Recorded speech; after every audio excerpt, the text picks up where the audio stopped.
ಆತ್ಮೀಯ H16 news ಅರ್ಥಾತ್ ಥೇ ಸೀತಾರಾಮ್ ನ್ಯೂಸದ ವೀಕ್ಷಕರೇ, ನಾನು ನಿಮ್ಮವ ಎಂ ಆಯುಧ ಮಲ್ಲಪ್ಪ ಜೊತೆವರು.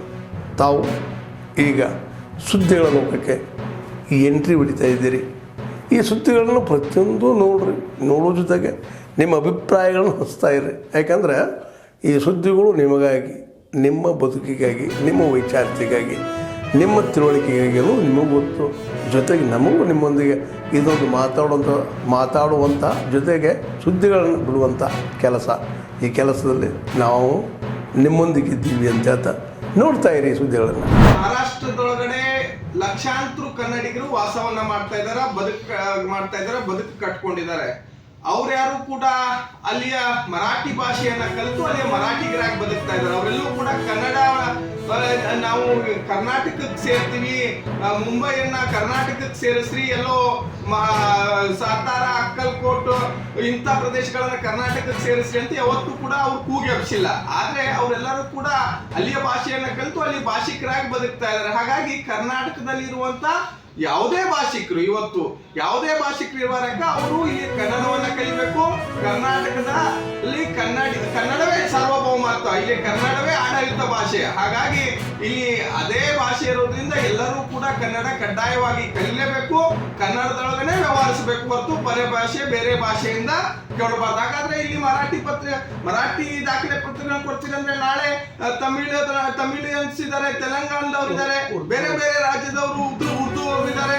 ಅವರು ಕೂಡ ತಮ್ಮ ಭಾಷೆಯೊಳಗೆ ರಾಜ್ಯ ಸರ್ಕಾರ ಒತ್ತಾಯ ಮಾಡ್ತಾರೆ, ನಮಗೂ ಕೂಡ ನಮ್ ಕನ್ನಡ ಬರುದಿಲ್ಲ ಅಂತ ಹೇಳಿ. ಹಾಗಾಗಿ ಈ ರೀತಿ ಆಗಬಾರ್ದು, ಯಾವುದೇ ಕಾರಣಕ್ಕೂ ಬೇರೆ ಭಾಷೆಯೊಳಗೆ ಕೊಡಬಾರ್ದು. ಒಟ್ಟಿಗೆ ಆದಲ್ಲಿ ಬೆಳಗಾವಿ ಮತ್ತೊಂದು ಹೋರಾಟಕ್ಕ ಒಂದು ಸೃಷ್ಟಿ ಆಗುತ್ತೆ, ಮತ್ತೊಂದು ಹೋರಾಟ ಬೆಳಗಾವಿಯೊಳಗ ಪ್ರಾರಂಭ ಆಗುತ್ತೆ ಅಂತ ನಾ ಈ ಸಂದರ್ಭದಲ್ಲಿ ಹೇಳ್ತಾ ಇದ್ದೀನಿ.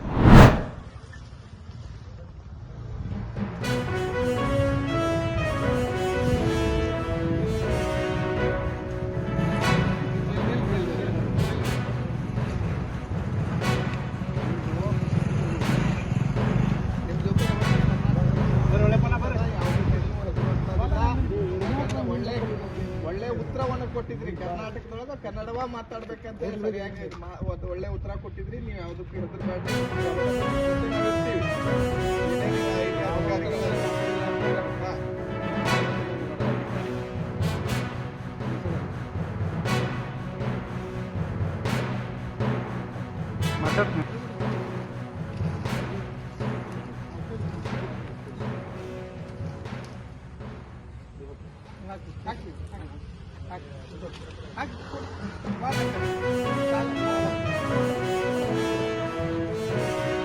ವರ್ಷ ಆಯ್ತು ಭ್ರಷ್ಟಾಚಾರದಲ್ಲಿ ಮುನಿಗಿ ಹೋಗಿನಂತ ಸರ್ಕಾರ ಅಂತ ನಾವೆಲ್ಲರೂ ಕೂಡ ನೋಡ್ತಾ ಇದ್ದೀವಿ.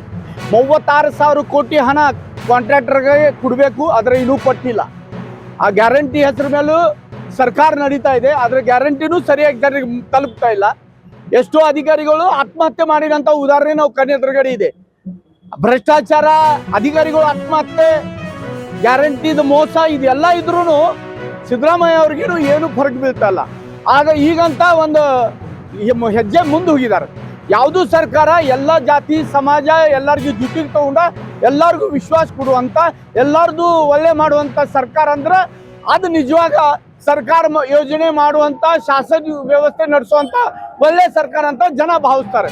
ಆದರೆ ಸಿದ್ದರಾಮಯ್ಯ ಅವರ ಸರ್ಕಾರ ಒಂದು ಜಾತಿ ಮೇಲೆ ಪ್ರೀತಿ ಮಾಡುವಂಥ, ಒಂದೇ ಜಾತಿಗೆಲ್ಲ ಕೊಡುವಂಥ ಕೆಲಸ ಮಾಡಿ ಉಳ್ಕಿ ಜಾತಿಯವ್ರಿಗೆ ಅನ್ಯಾಯ ಮಾಡುವಂಥ ಕೆಲಸ ಮಾಡಿದೆ. ಅದಕ್ಕೆ ಅವ್ರ ವಿರೋಧ ನಾವು ಹೋರಾಟ ಮಾಡ್ತಾ ಇದ್ದೀವಿ, ಎಚ್ಚರಿಕೆ ಕೊಡ್ತಾ ಇದ್ದೀವಿ. ಬಿಜೆಪಿ ಕಾರ್ಯಕರ್ತರ ಬೀದಿಗೆ ಇಲ್ದ ಹೋರಾಟ ಮಾಡ್ತಾ ಇದ್ದೀವಿ. ಬರುವಂತ ಸಮಯದಲ್ಲಿ ಜನ ಇವ್ರಿಗೆ ಒದ್ದು ಹೊರಗೆ ಹಾಕ್ತಾರು, ಹುಷಾರು ಇರ್ಬೇಕಂತ ನಾ ಸಿದ್ದರಾಮಯ್ಯ ಸರ್ಕಾರ ಅವ್ರಿಗೆ ಎಚ್ಚರಿಕೆ ಕೊಡ್ತಾ ಇದ್ದೀವಿ. ಈ ಬಜೆಟ್ ಕರ್ನಾಟಕ ನಾಡಿನ ಜನರ ಬಜೆಟ್ ಅಲ್ಲ, ಪಾಕಿಸ್ತಾನ ಬಜೆಟ್ ಅಂತ ಸಾಮಾನ್ಯ ಜನ ಮಾತಾಡ್ತಾ ಇದ್ದಾರೆ. ಸಿದ್ದರಾಮಯ್ಯ ಪಾಕಿಸ್ತಾನದಲ್ಲಿ ಇರಬೇಕಾಗಿತ್ತು, ತಪ್ಪು ಕರ್ನಾಟಕದಲ್ಲಿ ಇದ್ದಾರೆ ಅಂತ ನಮಗೆ ಅನಿಸ್ತಾ ಇದೆ. ಬೇಕಾದ್ರೆ ಈಗೂ ಶಿಫ್ಟ್ ಆದ್ರೆ ತಪ್ಪಿಲ್ಲ, ಹೋಗ್ಬೋದು.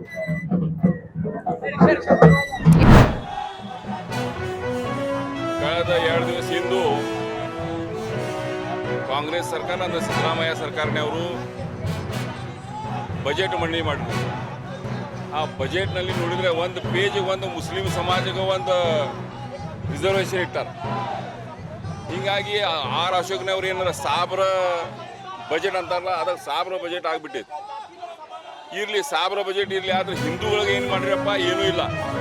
ವಿಶೇಷವಾಗಿ ಬೆಳಗಾವಿ ಬಗ್ಗೆ ಅಂದ್ರೆ ₹1 ಹಣಗಣೆ ಬೆಳಗಾವಿ ಸಲುವಾಗಿ, ಬೆಳಗಾವಿ ಜಿಲ್ಲೆ ಸಲುವಾಗಿ ಬಿಡುಗಡೆ ಮಾಡೋಕ್ಕೆ ಸಾಧ್ಯ ಆಗಿಲ್ಲ.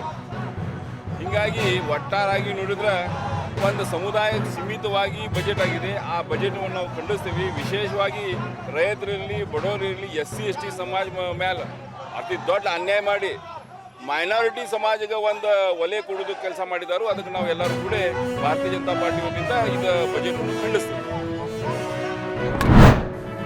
ಆದ್ಮೇಲೆ ಎಲ್ಲ ಸುದ್ದಿಗಳನ್ನು ನೋಡಿದ್ರಲ್ಲ, ಏನು ಅನಿಸ್ತು ನಿಮಗೆ? ಇದರಲ್ಲೇ ನಿಮ್ಗೆ ಲೈಕ್ ಆಗಿರ್ಬೋದು, ಡಿಸ್ಲೈಕು ಆಗಿರ್ಬೋದು, ಕಾಮೆಂಟ್ ಬೇಡಪ್ಪ ಅಂತೂ ಅನಿಸಿರ್ಬೋದು, ಕಾಮೆಂಟ್ ಮಾಡಬೇಕಪ್ಪ ಅನಿಸಿರ್ಬೋದು, ಶೇರ್ ಮಾಡಬಾರ್ದಪ್ಪ ಅನಿಸಿರ್ಬೋದು, ಅದು ಮಾಡಬೇಕು ಅನಿಸಿರ್ಬೋದು. ಏನಾದರೂ ಆಗಲಿ ಶೇರ್ ಮಾಡ್ತಾಯಿರಿ, ಈ ನ್ಯೂಸ್ಗಳನ್ನ ಹಂಚ್ತಾ ಇರಿ, ಜೊತೆಗೆ ಇದಕ್ಕೆ ಸಬ್ಸ್ಕ್ರೈಬ್ ಆಗ್ತಾಯಿರಿ ಅಂತ ಹೇಳ್ತಾ H60 ನ್ಯೂಸ್ ಅರ್ಥಾತ್ ಹೇ ಸೀತಾರಾಮ್, ಇದು ಸತ್ಯದ ಕೈಗೆ ನಡಿ. ವಂದನೆಗಳು.